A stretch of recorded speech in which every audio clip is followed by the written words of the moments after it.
வாழ்க வையகம், வாழ்க வையகம், வாழ்க வளமுடன். குரு வாழ்க, குருவே துணை. மனவளக்கலை உறவுகளுக்கு கோபாலின் வணக்கங்களும் வாழ்த்துக்களும். அருட்தந்தை வேதாத்ரி மகேஷனுடைய கவி அனைத்தும் 8 வரி கவிகள் அடங்கியிருக்கும். அந்த 8 வரிகளில் சமுதாயத்திற்கு ஏற்பட வேண்டிய சீர்திருத்தங்களை எல்லாம் குறிப்பிட்டிருப்பார்கள். அதில் இந்த 5 ஒழுக்க பண்பாட்டை அனைவரும் கடைபிடிக்க வேண்டும். இல்லை என்றால் கடைபிடிக்க செய்வதற்கு ஒரு அறிஞர் குழுவை அவர் ஏற்படுத்தியிருப்பார். அந்த அறிஞர் குழு தான் வேதாத்ரி மகரிஷியினுடைய மனவளக்கலை பேராசிரியர்கள் என்று சொல்லலாம். அதற்கான ஒரு பாடல். ஐந்தொழுக்க பண்பாட்டை வாழ்வில் அமுலாக்க, ஐந்தொழுக்க பண்பாட்டை வாழ்வில் அமுலாக்க, அறிஞர் குழு ஆங்காங்கே அமைத்து மக்கட்கெல்லாம், அறிஞர் குழு அமைத்து அவை ஆங்காங்கே அமைத்து அவர் மக்களுக்கெல்லாம் சிந்தனையை ஊட்டி வாழ்வு சிறக்க தொண்டு செய்வோம், சிந்தனையை ஊட்டி வாழ்வு சிறக்க தொண்டு செய்வோம். சீர்திருத்தம் எப்போதும் மனிதர் வாழ்வில் வேண்டும், சீர்திருத்தம் மனிதர் வாழ்வில் எப்போதும் வேண்டும். எந்தெந்த காலத்தோ இடம் காலம் தேவை, எந்தெந்த காலத்தோ இடம் காலம் தேவை. இவைகளுக்கொப்ப தோன்றின எத்தனையோ செயல்கள், இவையொப்ப தோன்றின எத்தனையோ செய்கள். அந்த செயல் அந்த கருத்து இன்று சிந்தனைக்கோ, அந்த செயல் அக்கருத்து இன்று சிந்தனைக்கோ.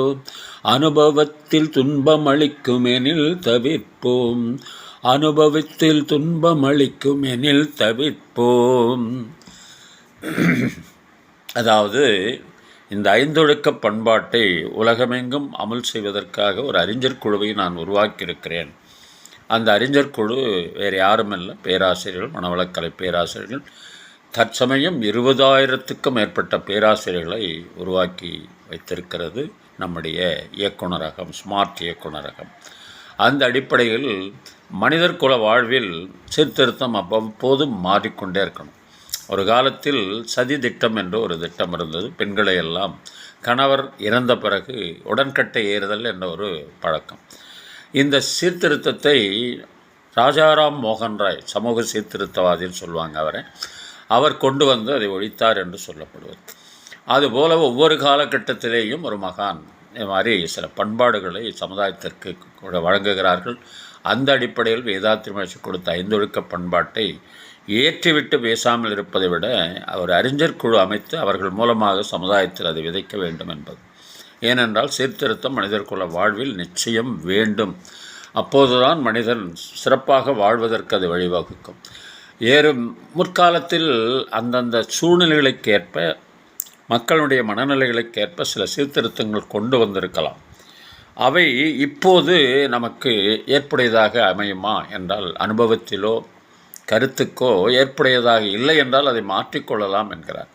அருட்தந்தை வேதாத்ரி மகரிஷி காலத்தில் தவம் நிறைவு செய்தவுடன் ஓம் சாந்தி சாந்தி சாந்தி என்று நான் கூறிக்கொண்டிருந்தோம். சமீபத்தில் 2010 அருட்தந்தை வேதாத்ரி மகரிஷியினுடைய 100ஆண்டு விழா நடந்தபோது இப்போது இருக்கிற அந்த நேரத்தில் ஆண்டு கொண்டிருந்த அரசியல் அமைப்பை சார்ந்தவர்கள் அமைதி அமைதி என்று சொல்லச் செய்தார்கள். அது ஒரு சிலருக்கு நெருடலாக இருந்தாலும் சீர்திருத்தத்தை கொண்டு வரும்போது சில மனசு கருத்து வேறுபாடு வரத்தான் செய்யும். ஆனால் அது இப்போது நடைமுறைக்கு வந்துவிட்டதல்லவா, அதுபோல் அது கருத்திற்கோ அனுபவத்திலோ துன்பம் அளிக்குமெனில் தவிர்ப்போம் என்கிறார். அதுதான் இன்றைய சிந்தனையாக எடுத்துக்கொள்வோம். ஒவ்வொரு காலத்திலும் ஒரு பண்பாடு வரும்போது அந்த பண்பாட்டை நாம் தான் கொண்டு போய் மக்களுக்கு சேர்க்க வேண்டும் என்ற அடிப்படையில் அந்த கவியை எழுதியிருப்பார் அருட்தந்தை வேதாத்ரி மகரிஷி அவர்கள். இதுக்கு ஒரு பாடல் நினைவுக்கு வருகிறது. நல்ல நல்ல நிலம் பார்த்து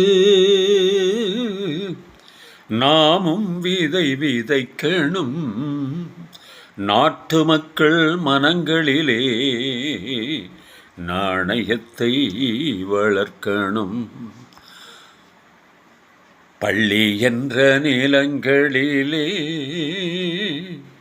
கல்விதனை விதைக்கணும், பிள்ளைகளை சீர்திருத்தி பெரியவர்கள் ஆக்கணும். பார் முழுதும் மனித கூல பண்புதனை விதைத்து பாமரர்கள் நெஞ்சத்திலே பகுத்தறிவை வளர்த்து போர் முறையை கொண்டவர்க்கு நேர்முறையை விதைத்து சீர்வளர தினமும் சிநேகமதை வளர்த்து பெற்ற திருநாட்டினிலே பற்றுதனை விதைக்கணும்.